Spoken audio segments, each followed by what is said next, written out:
They've been favouring for Scarlet. One of the things about Scarlet for me, we spoke about this being a problem in week 1 with the 12.10 changes, even the 12.9 changes with this Talia pick being so important. Even in the jungle, in the mid lane sometimes, it's not a champion he's ever played before. So you do see it being the case that they have to ban it out quite often in danger of not being able to take it for themselves. You're probably going to see that as their final red side ban. We see the Gwen being taken away. An interesting thing that we saw from LDLC yesterday was the fact they pivoted for that Ornn on 3. They believe it to be a very strong champion. I spoke to Yike at the foot of today's morning, and he said to me that he thinks Ornn is a very broken champion. That Gangplank and that Gwen being taken off the table means they opted into it. It'd be interesting to see whether they do a very similar thing on blue side here. But expecting this to be a Talia ban from Solary, given that they don't really play it.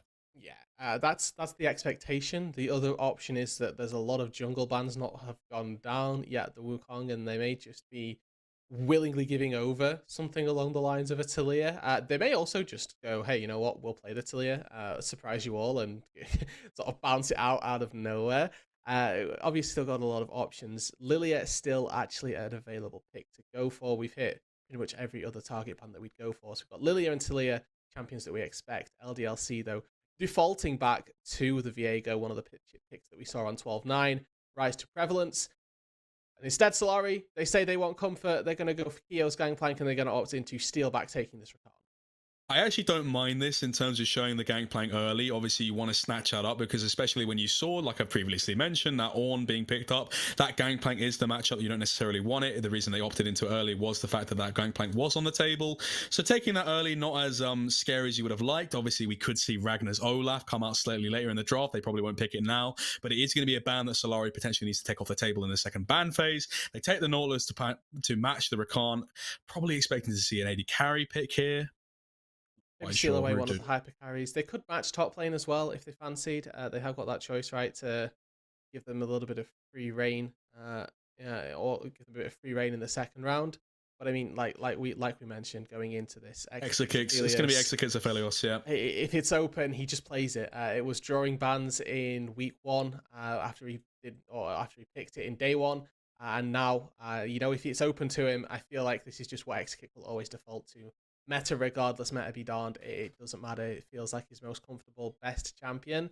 And now Solary have to decide what they want to pair up with this Rakan. It could easily just be the Xayah. It's probably very good into the Nautilus, yeah. And they just lock it in. So far, so good for both teams. I think that everybody's got what they wanted for the most part, but we're really weirdly heading into the second round of draft where both Lilia and Talia are just untouched. Yeah, on the table, obviously Solary going to be the ones that are opting in for the needing to fulfill that jungle role. So it's going to be likely that you see that Lilia and Talia probably banned from LDLC, although might not be the case. But Sion going to be taken off the table as well. I'm expecting an Olaf ban, maybe a Gnar ban as well. They want to take away some of these blinds. Could also go for the Ornn as well. If they're banning away the tanks, it stands to reason that they go for the Ornn as well, unless they're going to go for a different style on their bans, which, I'd rather just get rid of one style of champion that you're playing against. I think that you could have gone for, that Gnar style of counter pick or for this tank style of counter pick. So we'll see what Solary stick to, whether they're consistent in that or not. I'm going to get rid of the Jace instead. So getting rid of, different takes that Ragnar could have gone for. And of course, Ragnar was sort of one of the better Jace players that I know that everybody was very excited about. So it certainly stands to reason that you take this away from him. It's going to be themselves banning the Olaf. We did hint at LDLC potentially going in that direction, but it's going to be them taking it away. We do see the Nocturne. It's a champion we've seen a lot more of on 12.10. We did actually play it off. We weren't entirely sure how it fit into the meta, but it wasn't just a one-off dive composition. I mean, obviously this composition they built has the Gangplank ult to pervade and supply those dives, as well as the Xayah Rakan. But now the solo lane's being fleshed out for LDLC. What do they opt into here? They've got to blind pick their mid lane, and they have the answer for the top lane. Blind pick of mid choice is going to be Vladimir for Ica. And this actually, I was going to mention... Probably going top, actually. Could also be going top lane, you're not wrong. They got the Ghost and Ignite up for Ragnar, so potentially, yeah, you probably hit the nail on the head with that one. But what I was thinking anyway, regardless, was that Vex would be a very good pick here for Solary.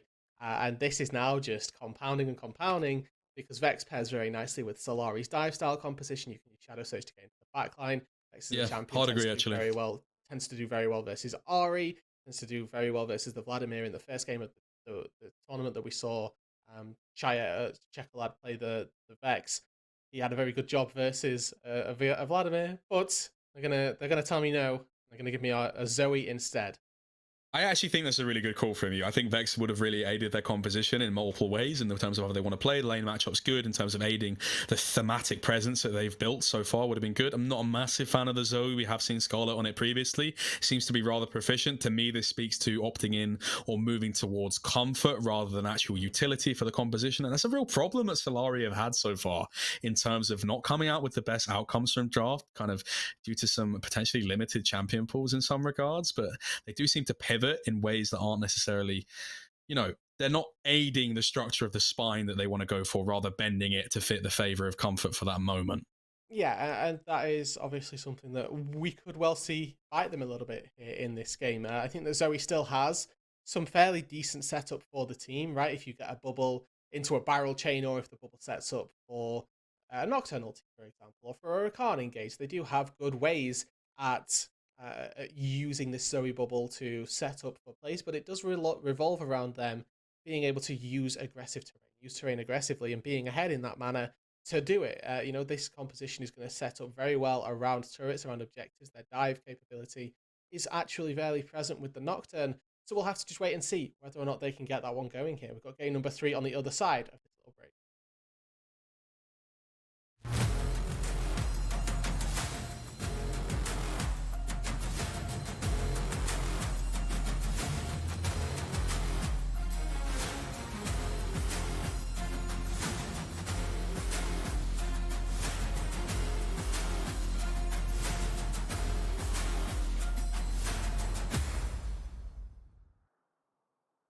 On to the rift now, the misty surrounding now. What is the actual reasoning behind this, Rude? Why are we seeing so much mist? There seems to be some potential global warming, environmental factors surrounding Summoner's Rift at the moment. I'm quite worried. We might have to go to one of those... This is Arcane Season 2 lore. Really? Is it actually? Is that genuinely the reason? Oh, I thought you had all the answers there, Rude. I'm quite disappointed. Oh, no, I mean, I have an answer. I'm not saying it's correct. I still have the answers. Right. Well, I think we might have to go to some sort of environmental summit to really find out what's going on with all these fumes that are being supplied through the air. It probably has something to do with Renata, actually. She's like an owner of like a chemical company. See, I actually have lore responses, Rude Dude. This is the difference between me and you. Yeah, great. I don't just say things, Rude Dude, you know? Well, you know what? That's where we differ, you and I. I'm quite happy. Speaking of saying things that matter, we're on to the game now, obviously. Both teams pairing off in rather useful ways. One of the memes that we've had so far between ourselves, Rude, is that level 1 Gangplank ward. It's a really important thing. We have seen this Gangplank versus Vladimir matchup once before in the LFL, and that ward was very important. Neither of them opting into it thus far. But where are you expecting the junglers to go in this game? I'm expecting Jocko to go in his jungle. I'm expecting level 6 for Nocturne to be a priority. That's something that you kind of anticipate whenever you see any sort of Nocturne. Yike then sort of has a little bit of free reign for the early stages of this game. He may well look for a bit of an early gank, potentially try and go for some invades. We're expecting the mid lane matchup once again for Ica to be a lane where he can establish control. Not just because we expect the Ahri to push in a Zoe, but we're also looking at this and we have seen Ica perform at a much higher level than we've seen from Scarlet so far. So the sort of pre-notion, the expectations coming in, is that Ica will be able to be prevailing in the mid lane and be able to help out Yike and then extend those leads across the rift to early game successes, which will enable LDLC across the map. Yeah, completely agree. It's going to be an engage from DOS coming out here, but it's going to be not much more than a little bit of a poke damage there. And I think important to note is a single hook, hook, line, and sinker, not quite, but we spoke about how the jungle matchup here differs. I think your point that you brought out here, but yet once again, going to be a hook that, distracts me from my point for a brief second, but I wanted to bring up the difference here, because I feel like Nocturne is much more locked into this full clear style. You're not going to see much of an adaptation. Obviously, you might skip a camp if it's going to be the case that a kill is guaranteed, but a lot more fluidity coming out from Yike, and that really suits his style. He's a player that likes to really adapt on the fly, and I think that's really going to, aid LDLC in this early game.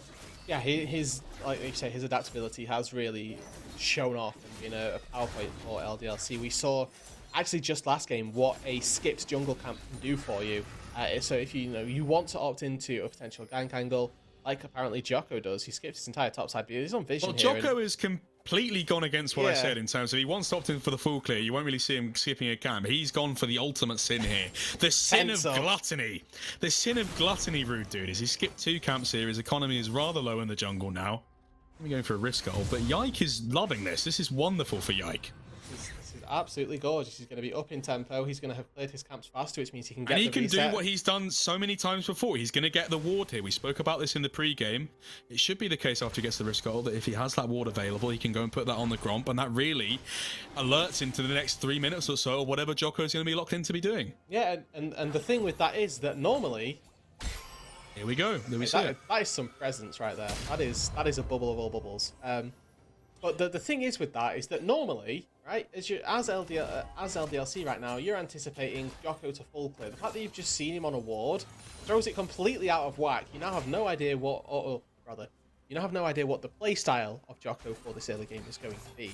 Rather, now that you've got those vision trinkets down, you're going to be able to completely document what you anticipated from the Nocturne initially, right? I think, like you and I both said, this should just be a power farm angle for Jocko. He shows up in the top lane to alleviate a little bit of pressure, help out Kyo a little bit, but that's slowed him down quite significantly. Both junglers have just faced, but Yike, like we said, is ahead on the play. He's faster to do everything in this match thus far. He's cleared his camps, he's also warded the enemy's jungle, and is now clearing his second rotation, where Jocko is just walking into his jungle, has no wards in the enemy's side of the map, and is having to approximate where he expects Yike to be.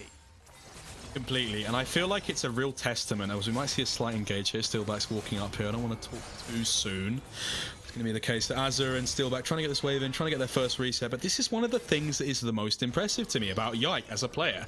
Jungle is a role where the top level of competition is really separated by these very thin margins. It is the min-max role. It's the small decisions you make.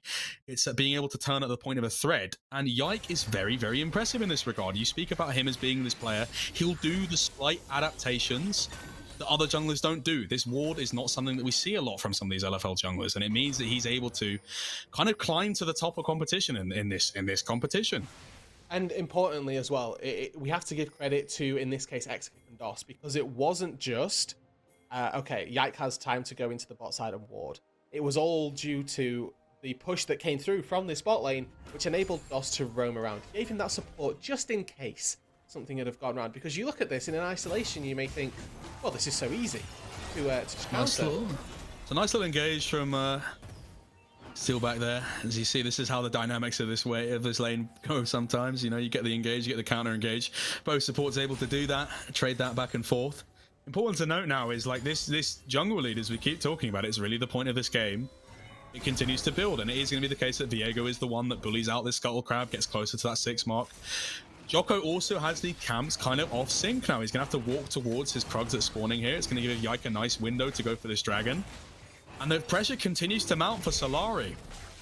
It's a good thing that we've hyped on so much about Yike here, because it has really been only advantages generated by his pathing and by the vision that he's secured.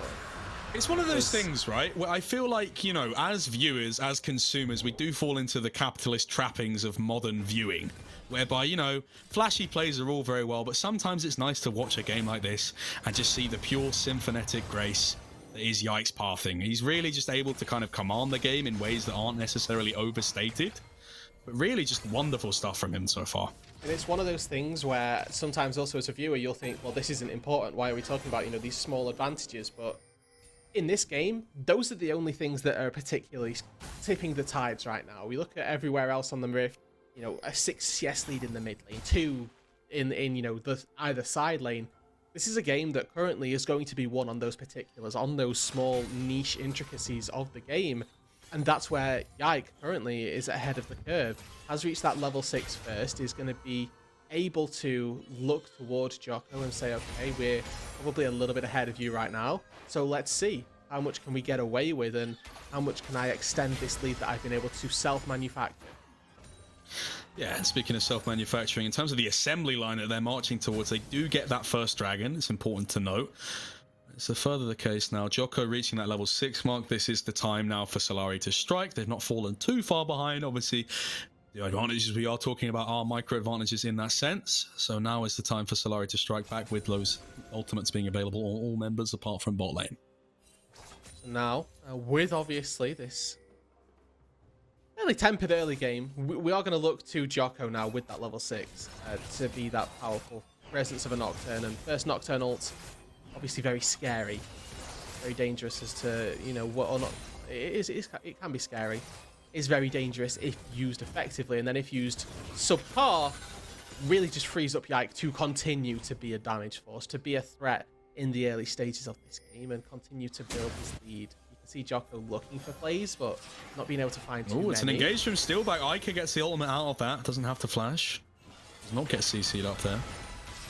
Goes back aggressively to get this wave. Now it's going to be the case that both supports have roamed to this Rift Herald. Important to note is that Steelback does have that quickness. Okay. Yep. So, and important that Steelback actually bends the Ariel for nothing. It shouldn't be a kill. Imagine we're fine here. Yeah. DOS is all too tanky still early on, and the Zoe not quite at that one-shot capability as of yet.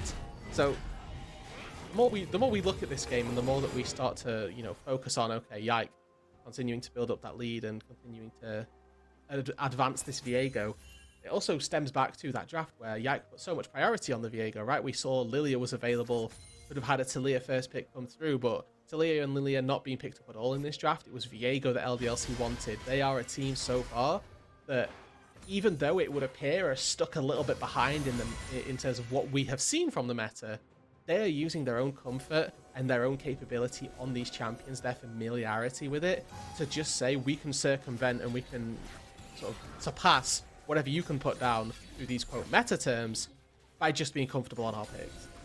Yeah, I mean, this 12.10 patch really is that brave new world that we're seeing a lot of teams having to sail into. And talking about circumvent, they're very circumnavigating it in their own way. Can't expect them to change up too far. It's a lovely charm. Yike goes wide with the W, though, but Scarlet's going to have to flash here. He doesn't have it, actually. It's a first blood. And what a wonderful charm from Ica, then. Finds it max range there, times it wonderfully with a bit of over-aggression from Scarlet there. Yike has Rift Herald here. This is going to be a first, not a first turret, but a lot of damage being done to this turret. Yeah, and it should be the gold given over to Ica. It looks like they're actually holding it. So an interesting call, not wanting to give over that gold all too easily. They still do have time, 3 minutes. That is interesting. I wonder what the intention is here. What they have in terms of a plan. Yep, I have no idea. Well, let's think. Oh, okay. There's a big wave here in the top side. It could be the case that Viego opts into going towards that. I think an important thing that we have to note, we haven't quite touched on, is although there has been micro advantages, an advantage that has ballooned in recent minutes is that CS advantage in the top side. Vladimir is finding a lot of presence in this lane. Ragnar versus Kyo. Ragnar, a very strong top laner. Kyo not showing those performances in the first 3 games of the split. It's going to be an ultimate from Jocko onto a support. Not the best there, has flash available, and it's a misfire for the first ult of the game. Yeah, and that is really what you love to see if you're LDLC. They burn support flash with the Nocturnal, and that's it, and it speaks a little bit of desperation. It's a nice little counter roll here, counter engage rather. Haz is going to get stunned up here, a little bit of damage from Exakick, uses the ult as well. Okay, little scuffles, little skirmishes, teams getting a little bit more antsy to get those leads being generated. They repeat in the mid lane. Here comes that back that we expected. It turns out there was no actual alternative machinations. It was rather just a reset and a revisit for Team LDLC. They find that first mid lane turret, and what a first turret it is to get that mid lane turret. Off of one gank. Right, they got one gank, and then they get a couple plates the first time round. They force another wave in. Ica takes plate 2, and then all of a sudden they just drop Herald. Bam, we've blown mid lane wide open. This is really devastating if you're a Zoe. You really do hate to see your mid-tier tier 1 turret falling. Really, any control mage just hates having that turret gone, because it's their safety beacon that they can go back to at any cost. Now it makes farming mid lane so difficult for Scarlet, right? If you're trying to step out anywhere, and hard. Over the wall now onto Kyo. He goes low. Charm goes wide. Vladimir's in the pool. Routine job. And I really can't stress this enough, just for the viewing population at this moment, and I hope that LDLC do not do anything to make me eat my words, but there hasn't been a more controlled opening 12 minutes from any other team in this league so far. And although that there's only a certain amount of games to go off of, it's really important just to say how much of a well-oiled machine this outfit of LDLC are. They're coming back off of an EU Masters run that unfortunately led them to a second place position, but it was a very impressive spring split run from them. And they're coming back in style. This is so controlled and disciplined, and they're just choking you out in such a sophisticated way that it's just, it's really impressive. It's an awe to watch, to be honest. You remember yesterday when we were talking about the analysts sort of really happy with their background prep? This is when the analysts are looking back and going, oh, we taught them all this. This is exquisite gameplay. The viewing population, our proud sons. Exactly. The viewing population are there like kill each other. We want LPL style. And have you seen that like really bad like meme of like I've seen a lot of really bad memes. Yeah, you know the Ninja Turtles, they're like walking with their it's really bad. Yeah, I don't know what his name is. Shredder. Yeah, everyone knows one. No, Shredder is the villain. No. No. Oh, God, I don't know. Just next reference, please. I don't want to expose how bad we are at knowing about Teenage Mutant Ninja Turtles. No pop culture here. We're sorry. Pop culture, just not Teenage Mutant Ninja Turtles. But speaking of things that are mutating in rather unnecessary and unsavory ways, it was almost Azza getting caught out there, but he does have Steel back in tandem to save him. Also, the only area where there's an advantage currently for Solary, better back timing to given Azza the Gale Force versus not quite having that completed for Exakick. Also worth noting that there's magical footwear for Azza, so he didn't have to take the pit stop at boots, which is actually pretty much the exact difference maker between Exakick's last recall. It's the difference of 25 gold for having components of New Quiver or having components of your mythic, and then having the completed item, and then the difference between boots and dagger as well. Yeah, I've just actually confirmed there. I mean, I could pretend that production is actually just utilizing their job to go and find stuff like this for me, but I've actually done a Google search. Shredder is indeed the villain of Ninja Turtles. It's Master Splinter, I think, who is the rat-like caretaker. So I think that's the analogy that we're using. I wanted to bring that back to a very bad meme that I keep seeing on Twitter. Well, good, I guess. What was the meme itself, or was it simply the format? Well, it's just, you know, have you ever seen the picture? It's just them, the Ninja Turtles, like walking with him as they've like. Yeah. It's a before and after. They're like young and they've grown up. Like we've seen our child grow up and we see our masters grow old. But analysts will never grow old. They'll always have utility in terms of some of these preparation. I think this game comes down less to prep, more to just pure, you know, just discipline and being able to find a way through this game. LDLC looking very strong, and it doesn't seem like they're going to be taking their foot off the pedal anytime soon. No, this is second Herald now. It's being used in the top lane. They've been lethal with their Herald usage, it must be said. One turret in the mid lane for the first one. They go ahead and they double it looks like, in the top side. 2 turrets in the top lane from 1 Herald. This is really, really just awful to watch if you're a Solary fan, because they're probably sat here thinking, well, what do we do? We've barely put a foot wrong, and this is what I was talking about mid-tier 1 turrets. Scarlet walks up too far. It's been a theme this game. First death was the case for that. Maybe yet again with that mid lane turret going down. No island, no place in this map is particularly safe for Solary. And it's one of those things, I think the analogy that I would draw upon for this is, you know, in terms of like boxing, when you see a heavyweight fight, it really pulls you in, and like a fight can be close, but it can come down to that one punch. It can be a back and forth affair. When you look at a fighter like Floyd Mayweather, like it's very technical fighting, and you kind of get completely boxed out by 12 rounds, and it might not look like it. You can kind of trick yourself into thinking, wow, that was a lot closer. But the reality is, LDLC, although they're not exactly racking up the kills here, not exactly being flashy in the way that they're taking out Solary, it's a very dominant showing, although you might not be able to see it. Yeah, I think the best way to illustrate it is that gold disparity. You can just take a look and see, okay, the gold lead or the kill lead is 3-0, but the gold lead is 4,500 gold. We take a look at those levels as well. Mid lane has a level lead, jungle a level lead, top lane the exact same. All of the top side for LDLC, that's a 3-level lead overall. Again, compounding on that gold lead from what I mentioned in the game previously. That's an extra 1,500 gold of stats that they've got. So there's so much that LDLC have done this game that isn't shown in kills, and Ike in trouble. It's an engage onto Ica here. He's not able to get out of it. It's a very good pick out on the counter engage here on the back of a paranoia. Will they test their metal here? LDLC, the paranoias come down, but they don't look nervous. Ragnar goes forward. He has the ultimate and a ghost primed. Steelback goes quite low from it. It lands onto 3 here. They try and flash forward towards him. Wow. Kyo's been caught out on the backside there.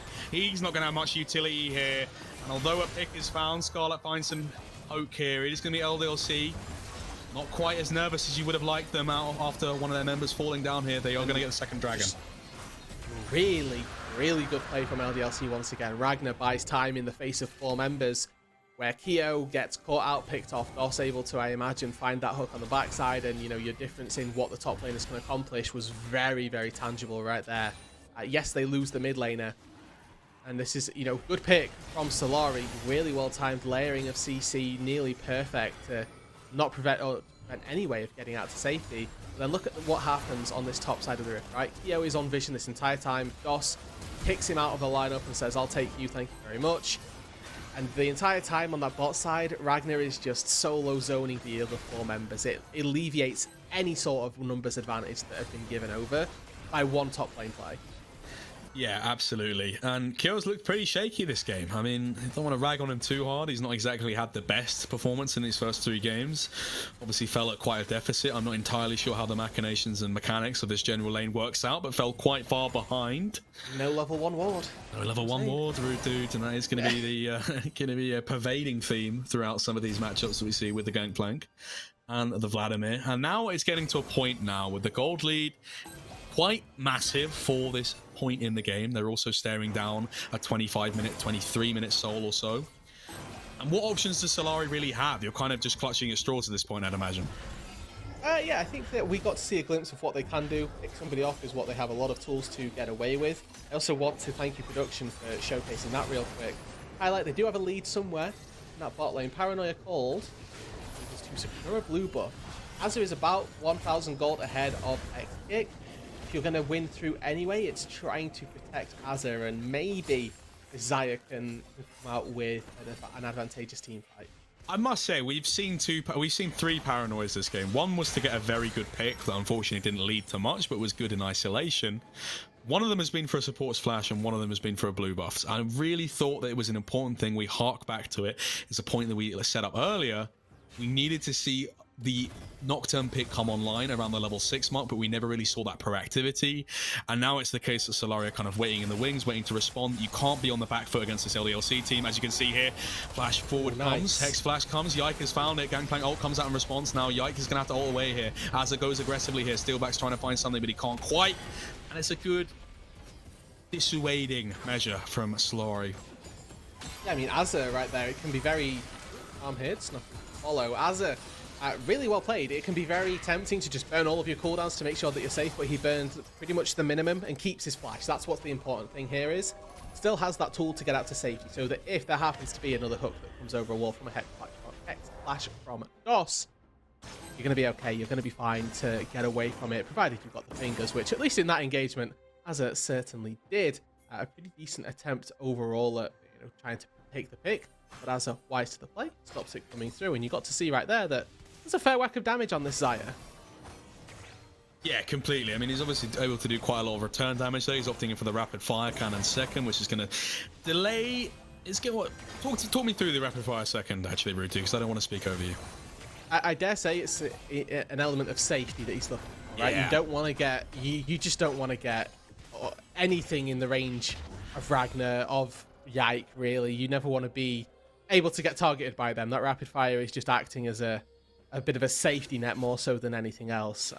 To go anything else would be fairly greedy in this case, and Rune and Xayah has not been a thing for a very long time, and the other option is simply PD, and again, like we say, that's more for you're happy to throw down and start dueling people.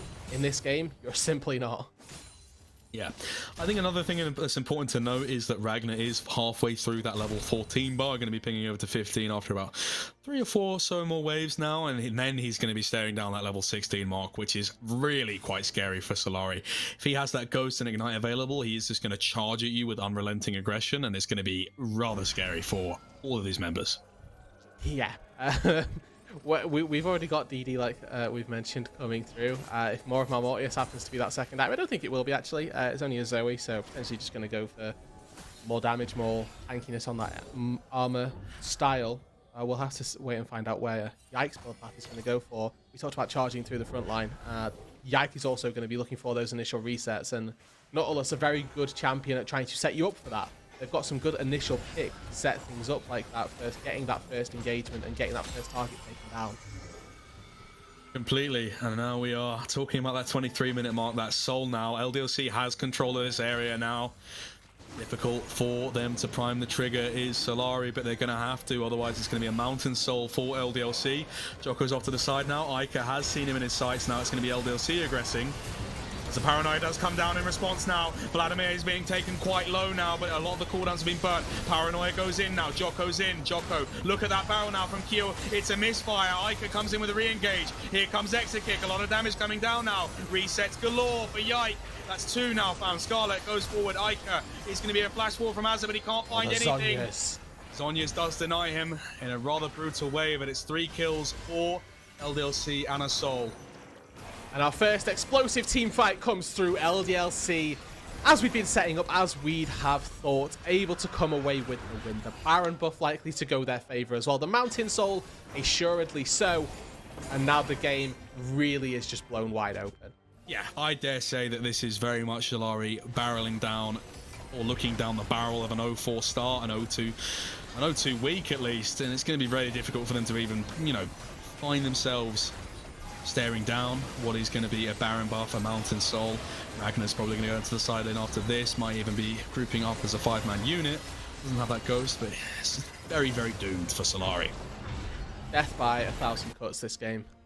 You know, they took a pretty big slash out of Solary right there, but the pre-work, the build-up to all of this had been very controlled, very measured, and it's set up for this play where just complete early game domination had given them these 3 dragons, given them even the 2 heralds. They completely controlled the neutral objectives, and they've set themselves up for this position where they were ahead in gold based off a couple of small skirmishes, but largely well played early game, and then just putting themselves in this position where 23, 22 minutes into the game, Solary have to take a fight. They're down in items. They can't take these fights easily. And I guess that Ragnar's going to be that point that they want to pick. Stillback's in a rather peculiar position here. He's not going to get spotted out by much more beyond a wave. Look at where the rest of LDLC are, though. They're ready. They're shadowing. It's actually a 4-1 He's split gonna, on he the has Vladimir. He has to just base here. There's very little he's going to be able to do coming from the back here. Hasn't based There's a yet. chance. There's a world. There's a world where he walks up after this wave, but look at those wards behind as well. He's going to get spotted out. Yeah. Such good control. Oh my word, LDLC with these vision worlds. Incredible. Paranoia comes down now. Here's the engage. Flashes onto Exakick. Can't quite find him. Exakick's doesn't go low at all, but it is going to get Rakan and Nocturne get taken out immediately. And you did feel like that desperation play had to come out for Solary. 1 chance saloon, 1 shot in the barrel. 1 shot in the cylinder, and it is going to be fired back upon themselves. Misfire from Solary, but it has been the theme this game. Do expect now LDLC to march themselves to a 26 and a half minute victory or so here. Only 1 minion. Look at me DOS tanking up. Yeah, Mountain Soul's going to nice do some work as well.